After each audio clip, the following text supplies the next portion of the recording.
everybody. Welcome to the Fundamental Analysis webinar here with AvaTrade. My name is Troy. I'll be presenting.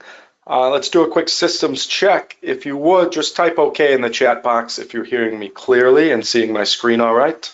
Okay, looks like we're up and running fine. If anyone has any issues as we go along, feel free to let me know. As always, keep in mind that no one trade is guaranteed to profit. I think we all understand that there's risk involved with each trade that you take. It's just important that you manage risk in a way that makes sense for you in terms of trade size, stop loss setting, or other risk management methods to make sure that you're handling risk in a way that makes sense for your balance and your risk tolerance. And the flip side of that is each and every trade also has good potential for profit, which obviously is why we're all here. But you want to manage risk just in case things don't go the right way in any one particular trade.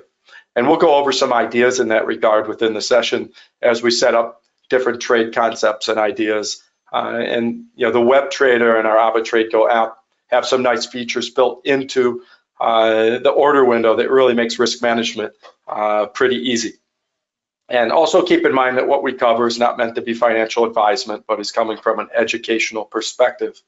Now, for anyone new to things, what is fundamental analysis? Before we get on the live charts, basically it's looking at the news. It can be different types of news. It can be an economic calendar, some type of regularly scheduled economic event where you know what it will be and when it will be. You can even look at the historical data in terms of how do different instruments move in terms of their prices before or after a certain announcement, depending on how the results come in from the announcements. And we'll use that method in today's session for upcoming announcements today and demonstrate how you can do that yourself using our advanced economic calendar found in our Web Trader and app. And then there are other types of news as well that can be considered part of your fundamental analysis if you take into account perhaps extraordinary type headlines, breaking news about really any number of different things. In the past, it's been breaking headlines about global pandemic or about war breaking out between Russia and Ukraine, or now the Middle East situation with Israel and its surrounding neighbors. We keep seeing new headlines that can move markets, and many times it's specific instruments in the markets that are affected by certain headlines that come out. And so in particular, when we're talking about the Middle East, maybe it's crude oil that could be affected by a headline that comes out. And so all of this is what we call fundamental analysis, when we're taking into account whether it's a headline that just came out that wasn't planned or an economic announcement that we knew was coming. All of that falls in the realm of fundamental news and fundamental analysis when you're using that news to help you analyze what instrument you might want to trade on and in what direction, that sort of thing.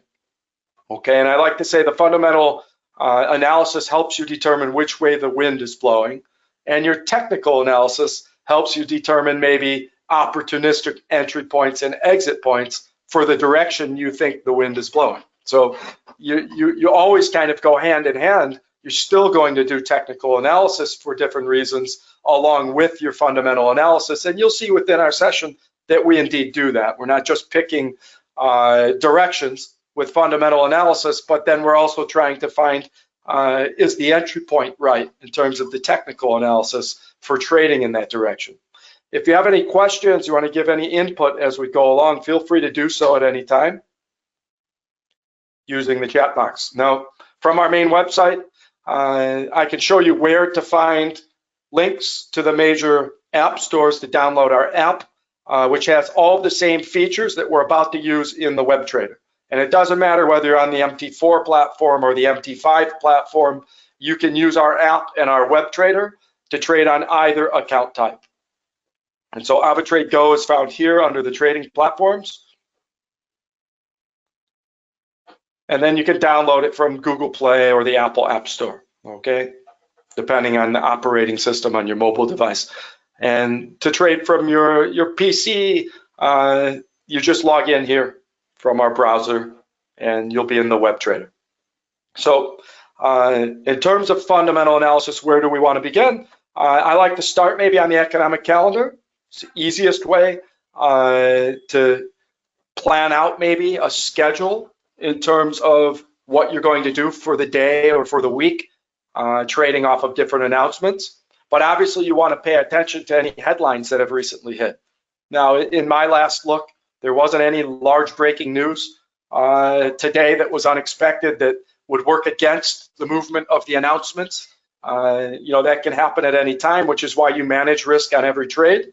Even if the announcement makes you, 80% certain of a movement going a certain way, you still probably have a stop loss, that sort of thing, to manage risk in case the news changes with some unexpected headline, which we all know could happen at any time. So you trade on the known, but you prepare for the unknown when it comes to fundamental news, okay? So our economic calendar is found here. And what's nice about the economic calendar is it's not your average economic calendar that simply shows you the announcement times and the past results, the forecasted results for the current announcement, and then as the announcements come in, you see the actual results come in. And that's your typical economic calendar. And if the results were better than expected, then the currency tends to strengthen. If they were worse than expected, the currency tends to weaken for whatever currency is listed for the country that is having the announcement. That's the general idea of the economic calendar. And some are listed as higher importance announcements compared to others. The ones that are listed high level tend to get larger reaction in terms of price movement for the currency that's listed with that country, okay? So this is the general idea of an economic calendar, but we can take that to the next level, and I can show you very simply how this tool can save you a lot of time to trade on announcements based on past movements surrounding the same announcement on whichever currency pair you want to pick that's available for the country in question. And so we've got the deposit facility rate central bank decision coming on the interest rate in the European Union. That's a big deal, okay? What we see here is it's expected to be 4.5%, no change in interest rate. And what we'll soon see is that whatever the predicted column is, that almost always that's what it ends up being. It's rare that the expected number, let's say, is 4.5%, and then it comes in at 5% or 4% or 3.5%. It's rare that it doesn't come in at expectation, but it can happen, just so you know. So with that understanding, then we go and we say, okay, well, what has happened around these two announcements in the past? And so let's look at the rate decision itself. And so we can look at whatever currency pairing we want. Right now we've got it on Euro USD. We can look at different time periods after the event. We'll leave it on 4 hours for now. And then we also can qualify the event. And remember, I said almost always it comes in at expectation when it comes to the interest rate decision. And that's the case for most countries, not just the European Union. What we'll see here, we're looking back 10 or so announcements, okay? So this is back greater than a year, right? So how many have come in above forecast, higher than the expectation? 0. How many have come in below forecast? 0 within this data set, okay? And so then what we understand is all of them in the data set here have matched the forecast. So what has happened as the forecasted number has come in as expected in these past announcements? And that's irregardless of whether the expectation was that it would go up or down or stay the same. This accounts for all of that. And what we see is 2/3 of the time, approximately, okay, the movement has a drop in the strength of the euro versus the USD after the announcement comes in the 4 hours after, 2/3 of the time, with an average true range movement of over 91 pips movement. So if in the past 8 events, Okay, there have been 8 events that are analyzed here, and it's basically like quarterly that we're looking back over a number of quarters. And so the last 8 events here show that 2/3 of the time, almost, the euro gives background to the USD after the announcement. And so if after each of these you'd have sold, say within the first 5 minutes after the announcement, after 5 minutes we see the average range movement was about 24 pips, and half of them actually went up in the first 5 minutes. So then if you were selling, you'd have even a better return on the ones that did drop and less of a loss on the ones that did end up going up. But we see in the first 5 minutes, you don't lose the opportunity to trade, even though the numbers already came in. The range movement is much smaller in those first 5 minutes. And then after 4 hours, we see that the range movement now is over 91 pips, with most of them ending up down. Whereas after 5 minutes, half of them were up. So if in the first 5 minutes over these last 8 times this decision, the rate decision came in, you would have sold, you'd have gained on half of them a higher entry point than where they ended up. And on 2/3 or so of them, you'd have profited on the sell position. Okay, and on the ones that you lost, you'd have lost overall less than you'd have gained on average on the ones that dropped. Okay, and so this type of strategy then is what we call a data-driven trading strategy. You're not guessing. You're not saying, well, I think if they keep the rate the same, that because of this reason or that reason, I think the euro should strengthen or it should weaken. Rather than playing that mental chess match in your game, you're just following the data. And the data shows here in the past, there was a statistical advantage that when the rate decision comes in as expected, that the majority of the time, almost 2/3 of the time, you'd be profitable if you traded in the next over the next 4 hours. Within the first 5 minutes, if you'd have sold and then held the trade for up to 4 hours, you'd have profited more often than losing. Okay, that's what the statistics show. And so you can act like a robot with these trading strategies. And when the rate decision comes in, if it comes in as expected on either or both, I would say, of these announcements, then you act according to how the data says you should trade if you want to believe in that data. Okay, and past data doesn't guarantee the same trend will continue in the future. But this is what we have when we trade on data. We don't have guarantees. We have percent probabilities from the past. Okay, and you can set this up for the week, like every Saturday, Sunday, when you have free time. Look through Monday through Friday, maybe focus on the high level announcements or even some of the medium level, probably not the low level announcements, and pick the ones after you analyze the data that show the best percent chance of being right based on how the results come in. And let me show you what I mean is some of these might have a higher percent probability than others. And so the US is an example later today. Look how many announcements are at the same time. And you might say, well, how do I know which announcement to pay attention to and to key off of if there are so many announcements at the same time? And what we could do is just go at one by one as an example. So GDP growth rate. Do I want to trade off of this? If we look at all of the events, 4 hours after, 100% of them dropped. Okay, we're only looking at 4 events, right? 4 out of 4 dropped. We look at all events. If we look at above forecast, they went down, average range 69.5 pips. If we looked at if it came in below forecast, it only happened once in this data set, it went down 62.2 pips. So below 62.2, above 69.57. So it looks like a stronger move down if it comes in above forecast. Range movement 69. The one that dropped the furthest was almost 100 pips, 96. If it came in below forecast, the largest drop was 62 pips. Well, it seems like it doesn't matter, this announcement, which way, regardless of how the results come in, it dropped every time. It does drop more under certain conditions. But this one I don't like the key off of data that it seems like it doesn't matter how the results came in, either way it dropped. So something else is cueing the movement maybe. And so I like to search for something that, okay, it's good to know that if this comes in higher than expected, it's a stronger drop. So that could become part of my qualification, that if this comes in higher than expected, I'll sell.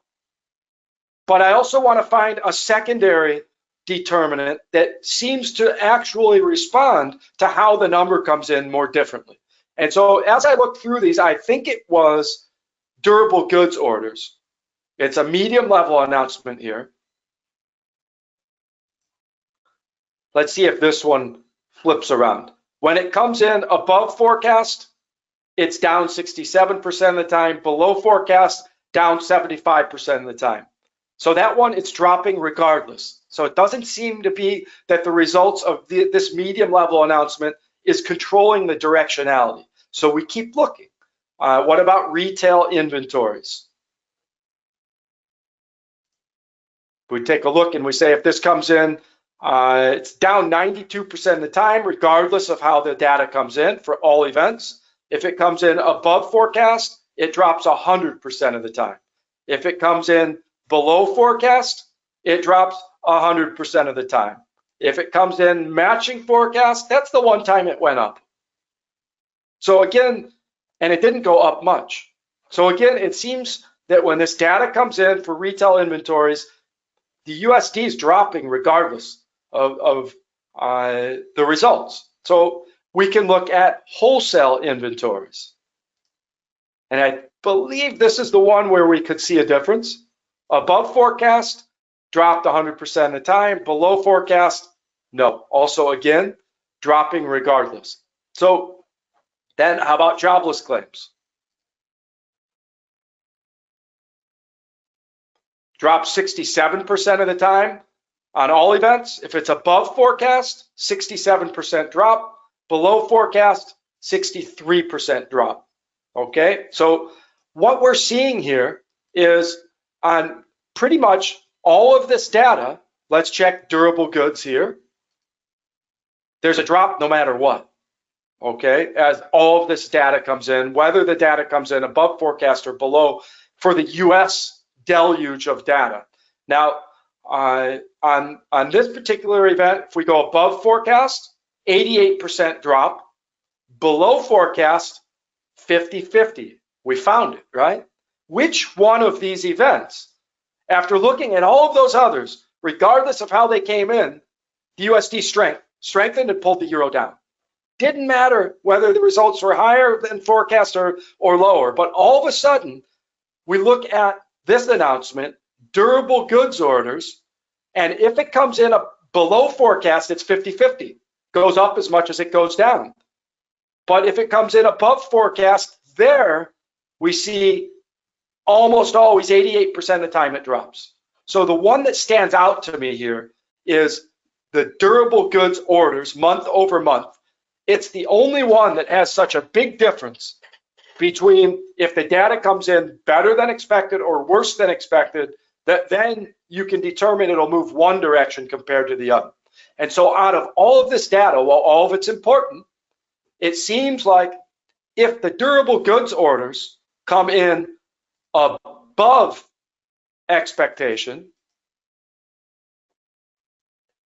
it's a greater likelihood that selling makes sense based on the past data. But if this comes in below forecast, it's 50-50, and I don't necessarily want to trade. Okay, so because it doesn't look like a statistical advantage. So since all of these others we looked at, regardless of how the numbers come in, it seems that the USD pulls the euro down. Then to have the best statistical advantage, I would maybe ignore the rest of those and queue on the durable goods and only sell if this comes in above forecast. And if it comes in below forecast, I don't trade. Okay, that's what that set of data tells me.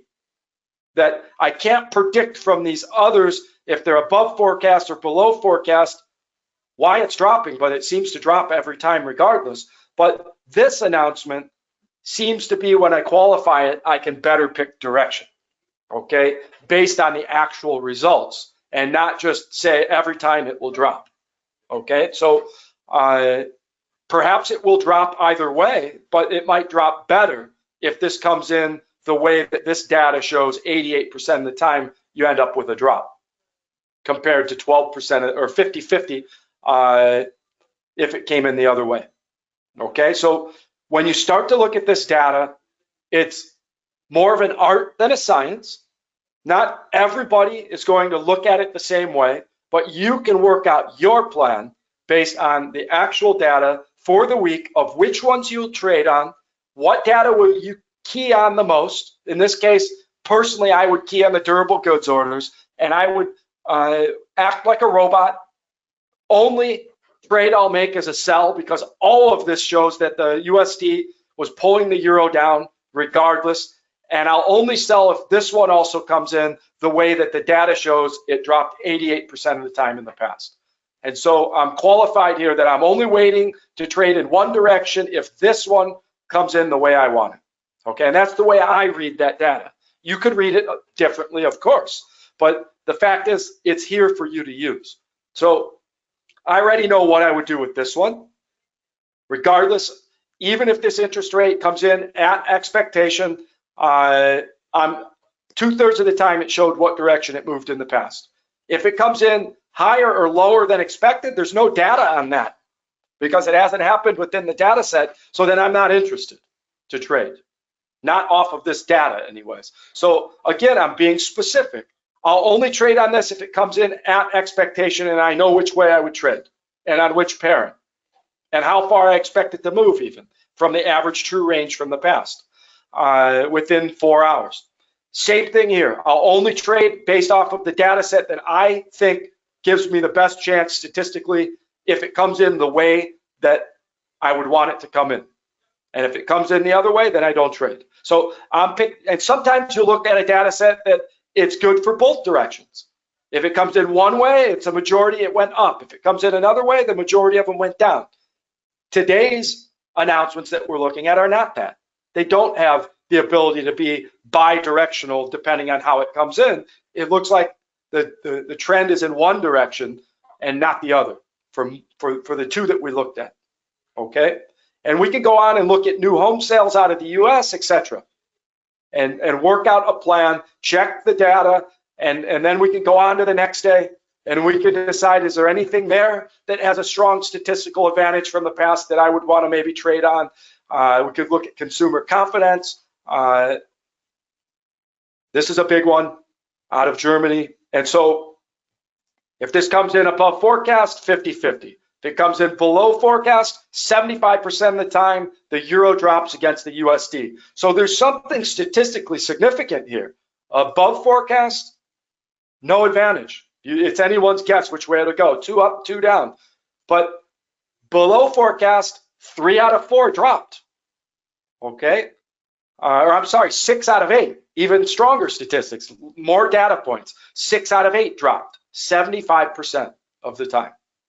Okay, with only one going up in a large amount, but then you know where to put your stop loss. Right about here would be my stop loss. If this data came in below forecast in the first 5 minutes, I'm putting my stop loss above a certain spot from the past data and my take profit down at a certain spot. Okay, and you can check in the first 5 minutes, where did it move? Okay, and determine when might I want to enter, at what distance movement. Only this looks like a big movement, but that's like 10 pips. And we see after 4 hours, it's over 31 pips, average range movement. Okay, so there are lots of announcements each day, some of which you may see. There's some other high level ones tomorrow out of the US that have largely predictable numbers based on, or largely predictable directionality based on how the numbers come in. Above forecast, 75% drop on this one. Below forecast, also dropped. I tend to shy away from those. If it drops regardless, then something else seems to be controlling it, not the personal income. Maybe it was the prices, and I need to check those rather than the income numbers out of the US.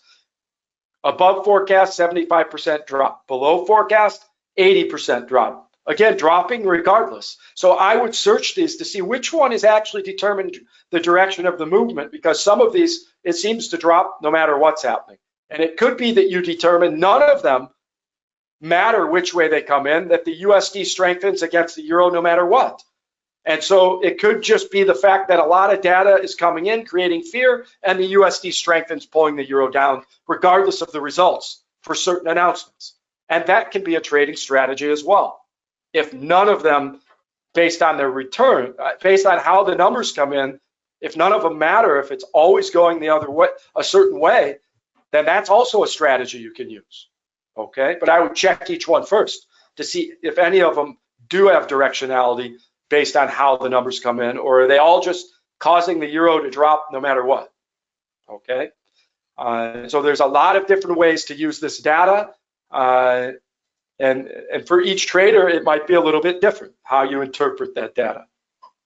Any questions on using the economic calendar for those purposes for what we call data-driven trading? And keep in mind, every week is not the same set of announcements. So next week you might see announcements like it's only once a month the non-farm payroll announcements come in. The CPI data out of the European Union or the US or Great Britain, that's only every so often. It's not every week these announcements come in. So your opportunities will vary from week to week as well. And you might find as you test these strategies using data-driven trading that maybe it's certain announcements that you have the best success with. And then you know to focus on those ones only based on how you use those data sets, okay? And for everyone, it'll be a little bit different in terms of which data sets you prefer and find the best success with, because you apply the data in your own way, okay? All right, so what else can we use within the platform for fundamental analysis and determining what you might trade on? And a big one also is the market buzz. And so the market buzz allows you to go and search any instrument you want to see what is the most recent news coming out on that particular instrument, okay? And so let's say today, I don't know, you decided that you think there's some fear on the markets and markets are dropping, or the opposite, you decided that you think there's positive momentum today and that the markets seem to be bullish, but you want to find one in particular that has news that backs that up as well specifically. So maybe you feel there's a general optimism on the markets or negative sentiment, but you want to find more news specific to maybe a particular stock or a particular commodity. You can switch instrument classes here to help support that decision. So maybe you feel optimism on the market and you say, okay, let me check out something like Netflix, something that's trending with a larger bubble, with more trending. Tesla's trending with over 1,000 mentions online. Netflix has over 500 announcements or mentions online. So maybe we look at something like Netflix. We say, okay, I felt a little positive momentum today in the market. What might we see about Netflix specifically now to see if it's a strong decision to go with that momentum? And maybe I see a technical analysis breakdown. There's a signal here saying the price might go up 10%. So I can look at the technical breakdown. That should be part of your trade plan too. Don't just use fundamental news necessarily. You're also allowed to combine that with technical analysis. And it looks like the technical setup shows that it's expected to rise by up to 10% to these green line prices up here, and that the support level is here. This blue line is the support level, and you might have your stop loss just below that if you're using one. Okay, so the technicals here say buy. There's a buy signal here showing that it could rise up to 10% or so. Okay, so if you already felt there was positive sentiment on the market, okay, that's one thing on your checklist maybe for your strategy. Now you check the fundamental news and you happen to catch that the technical trend is expected to rise from a technical perspective, and you get an idea about where you could take profit, where's the next resistance levels, etc. from this tool. But then you come over here and you say, okay, maybe I can find some specific news about Netflix that would help me make my decision as well, okay? And you can find articles about Netflix that came out recently and see if it supports buying on Netflix or not, okay? So here it says Netflix soars on biggest spike in new subscribers since pandemic. Well, that sounds like good news. right? Netflix soars on biggest spike in new subscribers since the pandemic. That sounds like that could be bullish for Netflix. So now it makes sense also with that signal that's predicting a rise. And so you can read a synopsis of that article, and you can also read the entire article by clicking on Story Continues. So now I quickly found an article that I didn't know existed just 5 minutes ago. And here's great fundamental news about a specific stock that tells me maybe something that would convince me that, hey, I might want to think about buying on Netflix based on this news, if that's how you interpret it, right? It's not for me to tell you that. You read the article and decide. And so then I start to put together my whole strategy now. What was the overall sentiment of the day? Maybe I just looked at it, are the major indices going up or down right now in the futures? Maybe they're all rising. And I say, positive sentiment. I see the volatility index is down slightly, maybe. I see the futures are rising, so positive sentiment. I check the headlines real quick, and I see positive news about Netflix in particular, and a technical signal that says it should go up maybe by 10% in the coming days or weeks. So now I think, okay, I've got enough things on my checklist that now I've gone beyond one, not just one tool, not just a signal saying to buy, but I've put together a strategy about overall sentiment, specific signal, and specific article, putting those tools together as my strategy to determine that, okay, now when the US market opens, if I like the entry point, maybe I'll buy. But now the last part of that strategy is, let me look at the price level, because in the signal, if let's say the market opens today already at 523, well then the signal expected it to rise towards 523, but that's the spot they're saying you might take profit. So maybe I don't trade. But if the market opens somewhere down near this support level and not below it, then that's an opportunistic entry point to go in the direction I already wanted to go, which is to buy from above the support level. Or the market opens below the support level and you say, you know what?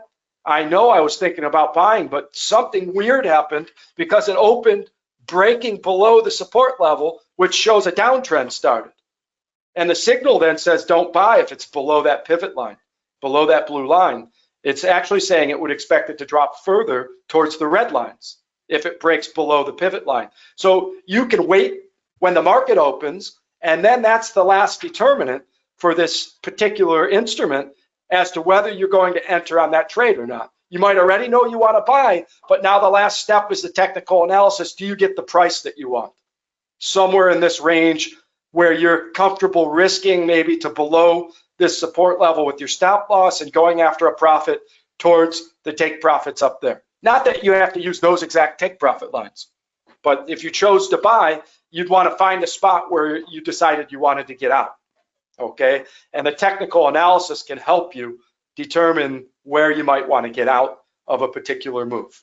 Okay, any questions on the process I just covered in this case with Netflix, but it could have been any instrument. The reason we have to wait for the market to open on Netflix before trading is because the stocks open and close, the market opens and closes with the region that they're from on our platform. So Netflix being a US stock, it's not tradable till the US market opens morning time New York, okay? If we were looking at commodities, they're tradable now because they're traded on the futures, a lot of these, or gold, the spot price is available all day. So you don't have to wait for a particular market to open.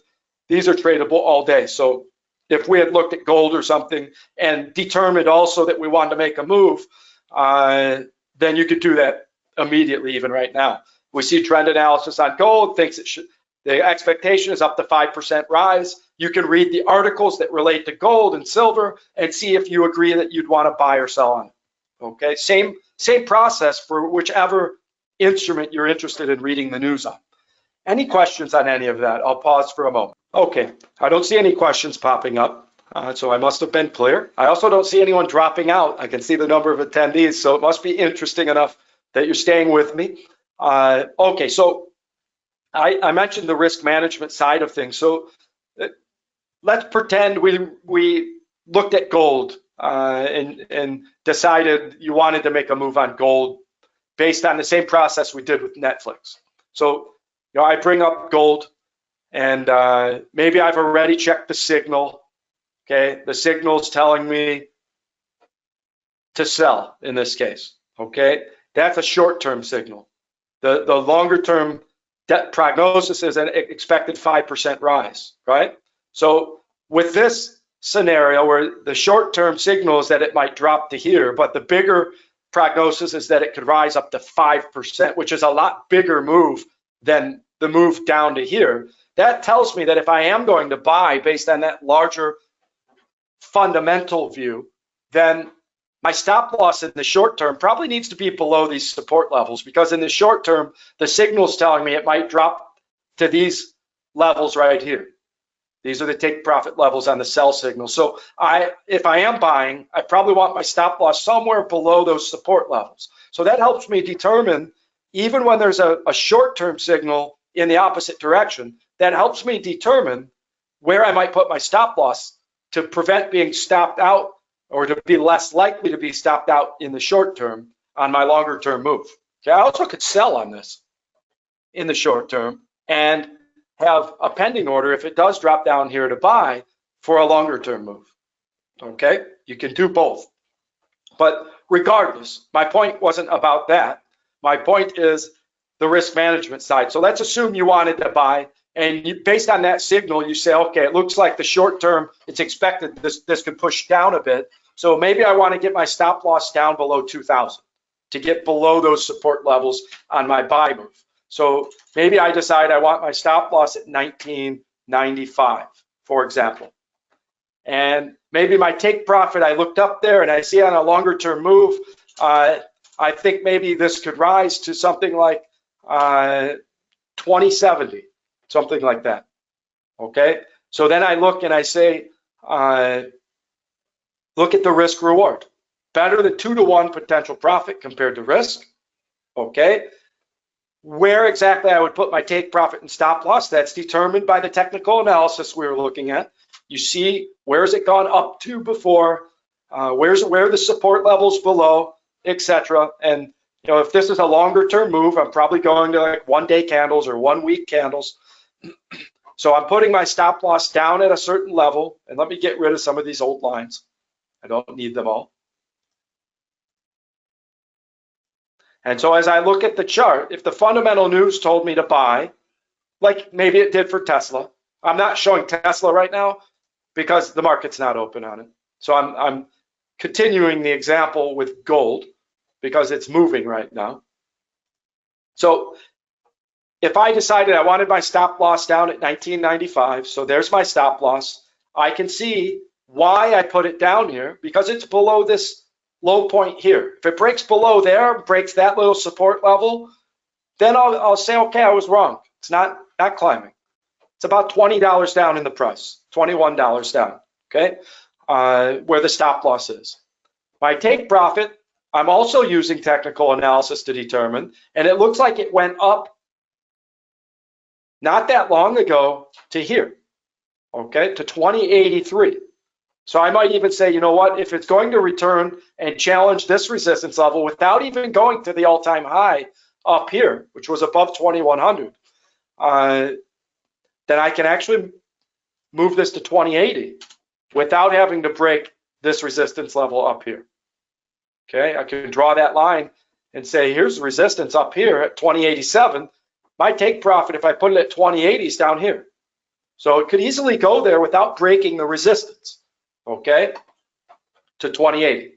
So now I'm looking at better than 3-to-1 possible profit to possible loss. You might say, but I don't want to risk 9,800 with this stop loss here, take profit here.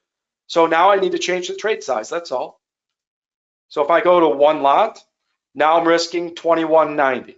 If I go to a quarter of a lot, now I'm risking 545. Maybe I'm okay risking around 500 or 600 per trade, around 1% or less of my overall balance. Whatever that is for you, adjust the trade size to the amount you're willing to risk per trade or on this move. Now if I'm comfortable with the risk management now, here's my possible profit, here's my risk to the stop loss, then I'm good to go. I can go ahead and buy on this. Okay? Very simple. Directionality determined by fundamentals, and I'm making up the fundamentals here that maybe I saw a reason that I think gold should go up. Perhaps it's because you expect interest rate decreases to come in the US soon. They've talked about maybe multiple interest rate decreases this year. As inflation has come back down, they're more comfortable with decreasing the interest rates again, maybe in the US. If you believe that that on a longer term move will cause gold to go back up, then maybe there's your fundamental reason, okay, for a longer term move on gold, that you think the USD could give back ground to other instruments, even to commodities and also currencies. So if that's your fundamental reason, then the technical setup makes sense as well. And then there you go. Now you're away on your move, okay? And that's the idea of combining fundamentals with technical and then using our system to help you with the risk management. The order window there made it very easy for me to determine what trade size is right for my risk management plan for less than 1% risk of my balance on the trade. Okay. Sergio, you're saying check Adidas, something happened. Okay. We could do that. We're about to end, but let's go to the market buzz. Let's check Adidas.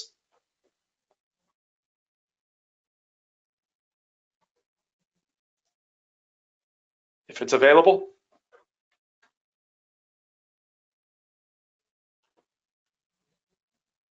I'm on an MT4 account here, so I'm not sure Adidas will be available on my MT4, but it's available on the MT5.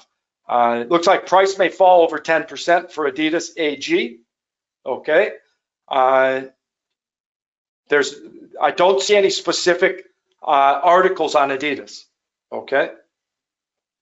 Not trending online enough, at least for this system, to find Adidas. But for most instruments, you will find articles, but you do have the trend analysis here, and the expectation is up to 10% or more drop down to near 153 even.